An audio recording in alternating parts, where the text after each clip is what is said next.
রবীন্দ্রভারতী বিশ্ববিদ্যালয় থেকে অপসারণ করা হলো সুবীর মিত্রকে। অ্যাক্টিং রেজিস্ট্রার সুবীর মিত্রকে চিঠি বিশ্ববিদ্যালয়ের। নিয়ম বহির্ভূত কাজ ও এখতিয়ারের বাইরে গিয়ে কর্মসমিতির বৈঠক ডাকার অভিযোগ ওঠে তার বিরুদ্ধে। বিশ্ববিদ্যালয়ের তরফে তদন্ত কমিটি গঠনের পর এই সিদ্ধান্ত নেওয়া হয়।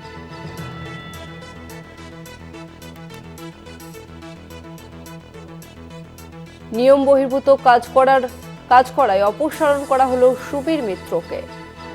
বিশ্ববিদ্যালয়ের তরফে তদন্ত কমিটি গঠনের পর এই সিদ্ধান্ত নেওয়া হয়েছে। রবীন্দ্রভারতী বিশ্ববিদ্যালয় থেকে অপসারণ করা হলো সুবীর মিত্রকে। অ্যাক্টিং রেজিস্ট্রার সুবীর মিত্রকে চিঠি বিশ্ববিদ্যালয়ের। নিয়ম বহির্ভূত কাজ ও এখতিয়ারের বাইরে গিয়ে কর্মসমিতির বৈঠক ডাকার অভিযোগ ওঠে তার বিরুদ্ধে। এই মুহূর্তে আমাদের সঙ্গে ফোন লাইনে রয়েছে প্রতিনিধি শুভঙ্কর মণ্ডল। শুভঙ্কর, সুবীর মিত্রের বিরুদ্ধে ঠিক কি অভিযোগ?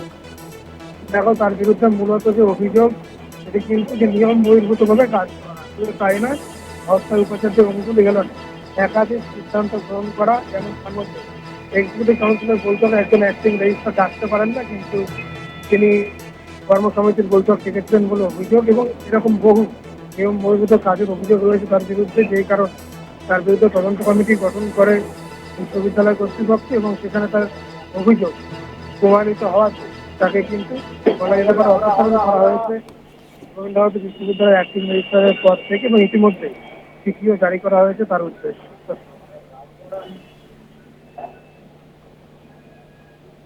ধন্যবাদ তোমাকে শুভঙ্কর।